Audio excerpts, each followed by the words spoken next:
Horror कहानियां थी। अगली मौत किसकी?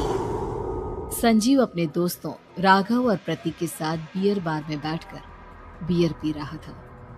संजीव आज बहुत खुश लग रहा था। अरे यार, आज की पार्टी में तो मजा आ गया। तुम दोनों दोस्तों के साथ तो मेरी जिंदगी इतनी अच्छी है कि क्या बताऊं कितनी अच्छी है। अरे भाई, अब दोस्ती की है तो जीना मरना सब साथ में। हाँ, अरे अरे यार सुनो, जल्दी से एक बियर और ऑर्डर करते हैं ना, एक आखिरी, और उसके बाद ये जश्न यहीं खत्म हो जाएगा। अरे हाँ हाँ, क्यों नहीं। वेटर, जल्दी से 2 बियर की बोतल लेकर आओ। आज मेरे दोस्तों को जश्न मनाना है, क्यों?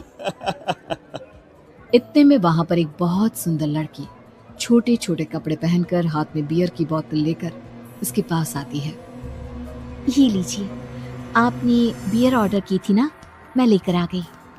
क्या बात है यार, इस बार की वेटर तो बड़ी सुंदर है। अब बियर लेकर आई हो तो अपने हाथों से ही पिला दो ना। हाँ हाँ, क्यों नहीं, जैसा आप बोलोगे मैं वैसा ही करूंगी। क्या बात है यार, अब तो लगता है रोज यहीं आना पड़ेगा। उसके बाद वो लड़की उन तीनों को बियर सर्व कर देती है। पार्टी करने के बाद वो तीनों अपने अपने घर जाते हैं।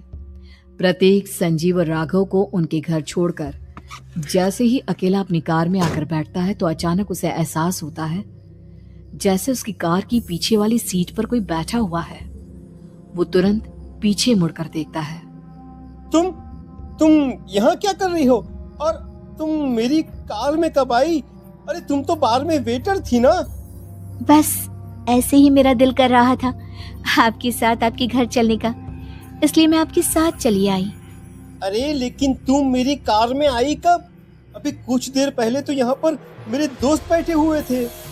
प्रतीक के इतना बोलते ही उस लड़के का चेहरा खतरनाक तरीके से बदल जाता है। उसकी आंखें पत्थर की तरह सफेद और पूरे शरीर पर नीली नीली नसें उभर आती है।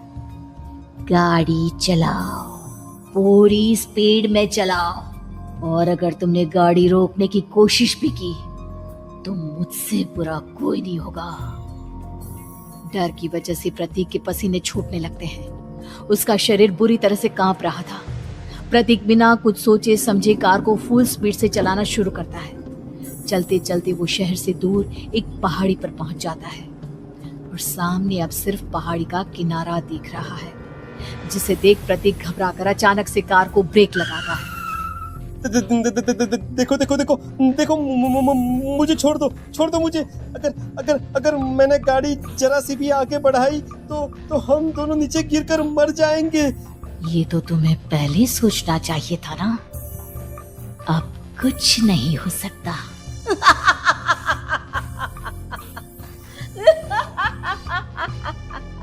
छोड़ दो मुझे।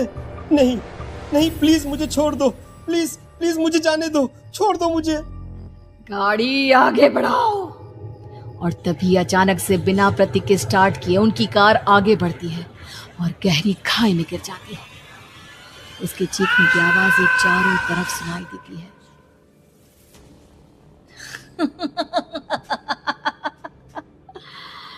तुझे मारकर मेरे कलेजे में जल रही आग को थोड़ी शांति तो मिल गई, लेकिन अभी ये कहानी खत्म नहीं हुई। और फिर अगले दिन राघव और संजीव को पता चलता है कि प्रतीक की पहाड़ी से नीचे गिरकर मौत हो गई।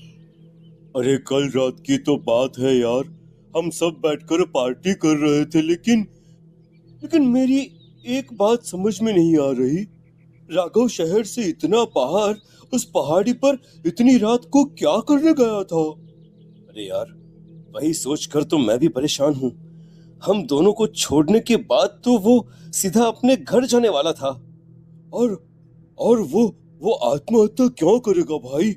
कल रात तक वो कितना खुश था, हमारे साथ सेलिब्रेट कर रहा था। हाँ, लेकिन पुलिस ने तो यही कहा है कि प्रतीक ने अपनी कार को जानबूझकर पहाड़ी से नीचे गिरा दिया और आत्महत्या कर ली।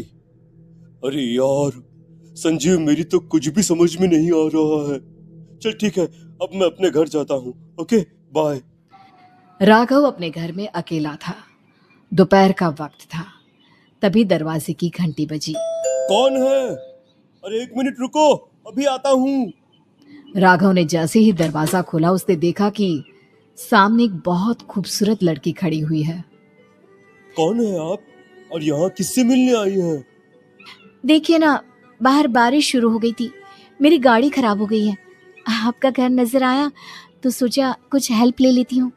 क्यों नहीं, आइए ना, आइए आइए। मेरे कपड़े पूरे भीग चुके हैं, क्या आपके पास टॉवल मिलेगा प्लीज? राघव अपने बाथरूम से एक टॉवल लाकर उस लड़की को देता है। थैंक यू सो मच, अब मैं चलती हूँ। अरे इतनी क्या जल्दी है? आप चाहे तो बारिश रुकने तक यहाँ पर रुक सकती हैं। हाँ। लड़की ने पलटकर राघव की तरफ देखा। नहीं, मुझे जाना होगा, मेरा काम बाकी है। और वो वहां से चली गई। उस लड़की के जाने के बाद राघव अपने बाथरूम में नहाने के लिए गया और जैसे ही उसने बाथरूम में देखा तो उसका टॉवल वहीं पर लटका हुआ था। उसने टॉवल हाथ में लिया तो देखा कि उसका पूरा टॉवल खून के धब्बों से सना हुआ है। अरे अरे ये क्या? ये टॉवेल तो मैंने उस लड़की को दे दिया था। ये वापस मेरे बाथरूम में कैसे आ गया? और इस पर ये खून के धब्बे कहाँ से आ गए? राघव ने आईने में देखा तो उसकी गर्दन पर एक बड़ा सा चाकू का कट लगा हुआ था जिससे खून बह रहा था, जिसे देख राघव के होश उड़ गए। हाँ, अरे ये क्या? मेरी गर्दन इतनी ज्यादा कटी हुई है और मुझे दर्द भी नहीं हो रहा है। ये क्या हो रहा है मेरे साथ? राघव घबराकर बाथरूम से बाहर आया और अपना मोबाइल उठाकर उसने संजीव को फोन लगाया। संजीव जल्दी से मेरे पास आ जाओ। मुझे लगता है कुछ बहुत बड़ी गड़बड़ है, जल्दी आ जाओ। उधर से आवाज आई, लेकिन वो आवाज संजीव की नहीं बल्कि एक लड़की की थी। कुछ अजीब नहीं हुआ है, बस तुम्हारी मौत तुमसे मिलने आई थी और तुम्हें मारकर चली गई। अब तुम इस दुनिया का हिस्सा नहीं हो राघव, इसलिए तुम्हें अपनी गर्दन के कटने का दर्द भी महसूस नहीं हो रहा। नहीं, ऐसा नहीं हो सकता, ऐसा नहीं हो सकता। कौन हो तुम? तुम्हारी मौत। अब संजीव के पास खबर पहुंचती है कि राघव ने अपने ही घर में चाकू से गर्दन काटकर आत्महत्या कर ली। ये सुनने के बाद संजीव के होश उड़ गए। वो पसीने से तरबतर हो गया और एक अनजाना डर अब उसके दिल को सताने लगा।